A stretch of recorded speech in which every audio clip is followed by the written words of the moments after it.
સ્વાગત છે તમારું પૂનમ્સ ફ્લેવર કિચનમાં। રેગ્યુલર થેપલા ખાઈ ખાઈને કંટાળી ગયા છો તો બનાવો લસણિયા થેપલા। હા, આજે હું તમને બનાવતા શીખવાડીશ લસણિયા થેપલા। એના માટે સૌપ્રથમ મિક્સર જાર લેવાનું છે અને એક પેસ્ટ રેડી કરવાની છે। 15 કળી જેટલું મેં લસણ લીધું છે। લસણ નાખ્યા બાદ આપણે એની અંદર નાખવાનું છે લાલ મરચું, એક નાની ચમચી। જો તમે તીખું ઓછું ખાતા હો તો થોડું ઓછું નાખવાનું, અને અડધી નાની ચમચી જેટલું ધાણા જીરું પાવડર નાખવાનું છે। ચપટી હિંગ નાખવાની છે। લસણિયા થેપલા બનાવવા માટે મેં અહીંયા એક કથરોટ લઈ લીધી છે। કાથરોટની અંદર ઘઉંનો ઝીણો લોટ એક મોટો કટોરો છે, અને વજનમાં તમારે જોવું હોય તો 250 ગ્રામ જેટલું છે। આમાંથી 10 જેટલા થેપલા તૈયાર થશે। અગાઉ પણ મેં જણાવેલું છે, જે નવા છે, જેને નવી રસોઈ શીખે છે એને નથી આવડતું તો તમે આ રીતે ઢગલી કરીને 1, 2, 3 આ રીતે પણ તમારે કેટલા થેપલા કરવા છે એ પ્રમાણે તમે લોટ કાઢી શકો છો, જેથી વધારે થેપલા ના બની જાય। હવે ત્યારબાદ આપણે એની અંદર આ રીતે વચ્ચે ખાડો કરીશું અને એની અંદર આપણે નાખીશું તેલ। 2 ચમચી જેટલું, 2 મોટી ચમચી જેટલું તેલ નાખું છું અત્યારે। ત્યારબાદ હવે આપણે એની અંદર નાખીશું હળદર, અડધી નાની ચમચી જેટલી। આ રીતે સ્પ્રેડ કરીને હળદર નાખવાની, જેથી લોટમાં સારી રીતે ભળી જાય। ત્યારબાદ આપણે એની અંદર નાખીશું મીઠું સ્વાદ પ્રમાણે, અને ત્યારબાદ જે મિક્સરમાં લસણની પેસ્ટ વાટી હતી એ પેસ્ટ નાખી દેવાની છે, અને આ બધું સરસ હાથેથી આ રીતે મસળી લેવાનું છે, જેથી બધા મસાલા છે એ સરસ ભળી જાય। અને ત્યારબાદ થોડું પાણી નાખતા જઈ અને આપણે આનો લોટ બાંધી લેવાનો છે। આનો લોટ છે આપણે રોટલી જેવો બાંધવાનો છે, ના તો બહુ કઠણ ના તો બહુ ઢીલો। તો હું આનો લોટ બાંધી લઉં।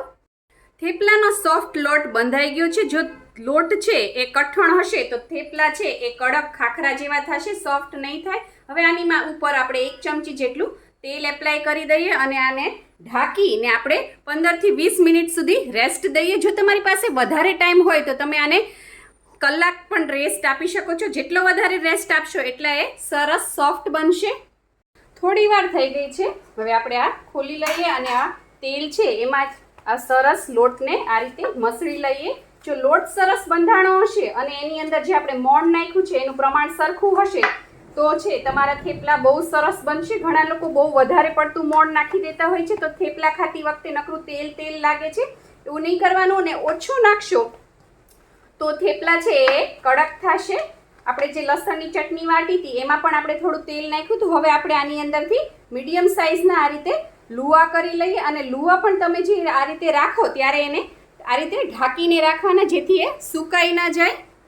ત્યારબાદ એક મીડિયમ સાઇઝનો મેં લુવો લઈ લીધો છે આ રીતે, એને આ રીતે ઘઉંના લોટના અટામણમાં જ આ રીતે ડીપ કરવાનો છે, અને ત્યારબાદ વેલણની મદદથી આ રીતે પહેલાં નાની પૂરી જેવું વણી લેવાનું છે। હવે ફરીથી આપણે એને લોટમાં ડીપ કરીશું અને ફરીથી આપણે એને આ રીતે વણીશું। તમે જુઓ આ રીતે જ્યારે પણ તમે વણો ત્યારે આ રીતે ગોળ ફરવું જોઈએ। જો ગોળ ફરશે આ રીતે તો તમારી રોટલી, પરોઠા ગમે તે બનાવશો કે થેપલા એ સોફ્ટ બનશે।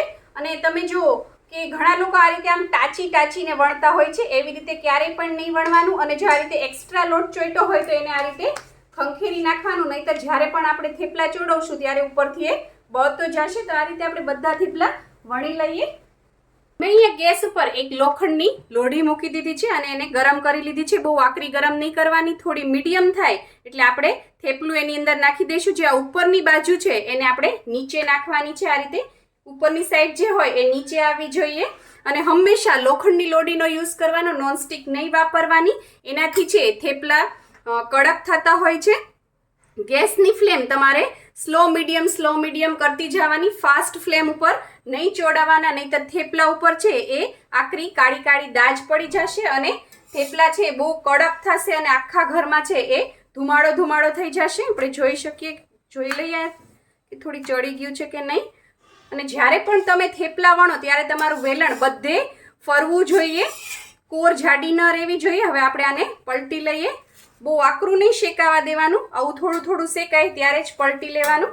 અને અત્યારે થોડી મીડિયમ ફ્લેમ હશે તો ચાલશે। પછી આ રીતે તમે જ્યારે તેલ એપ્લાય કરી લો અને ફરીથી આપણે એને ટર્ન કરી દેશું, ત્યારે ગેસની ફ્લેમ હંમેશા ધીમી હોવી જોઈએ, તો સરસ જે બ્રાઉન જેવી દાજ પડશે અને ફરીથી આપણે આની ઉપર તેલ એપ્લાય કરી દઈએ અને તેલ છે એ આ રીતે ચમચી અથવા આવી રીતે તવીથાની મદદથી લગાવો અને વારે વારે આને દબાવવાનું નહીં, તો થેપલા છે એ સોફ્ટ થશે. જો કેવી સરસ ભાત પડી છે આના ઉપર.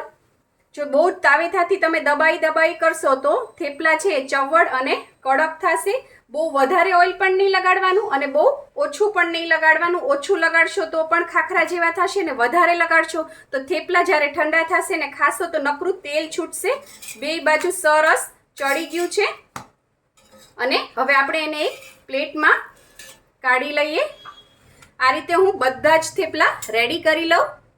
આપણું બીજું થેપલું પણ રેડી છે. તમારે ગળા થેપલાની રેસીપી જોવી હોય તો એ પણ મારી ચેનલ ઉપર અવેલેબલ છે. આ લસણિયા થેપલા એટલા સરસ લાગે છે કે આની સાથે કાં તો દહીં અથવા ચા મળી જાય તો તમારે બીજી કોઈ પણ વસ્તુની જરૂર નહીં પડે.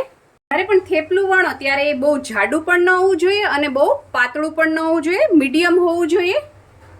આપણા બધા થેપલા રેડી થઈ ગયા છે. થેપલા બની જાય પછી થોડાક ઠંડા થાય ત્યારબાદ એક ગરવામાં અથવા કેસરોલમાં આવી રીતે નીચે એક કપડું મૂકી દેવાનું કોટનનું આ રીતે અને ત્યારબાદ એની ઉપર થેપલા મૂકી દેવાના અને ત્યારબાદ આ રીતે બીજું કપડું મૂકી અને ઢાંકી દેવાનું. તો થેપલા છે એ સરસ સોફ્ટ રહેશે અને વરાળવાળા પણ નહીં થાય. હું તમને દેખાડી દઉં કે આપણા થેપલા છે એ કેટલા સોફ્ટ બન્યા છે.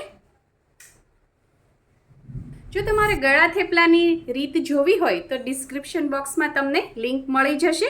જો તમને મારી આ રેસીપી પસંદ આવી હોય તો લાઇક, શેર, કોમેન્ટ કરો. પ્લીઝ મારી ચેનલને સબસ્ક્રાઈબ કરો અને હા, બેલ આઇકન દબાવવાનું ના ભૂલશો જેથી આવી જ સરસ મજાની વાનગીઓ તમારા સુધી પહોંચતી રહે. Thank you. આવજો.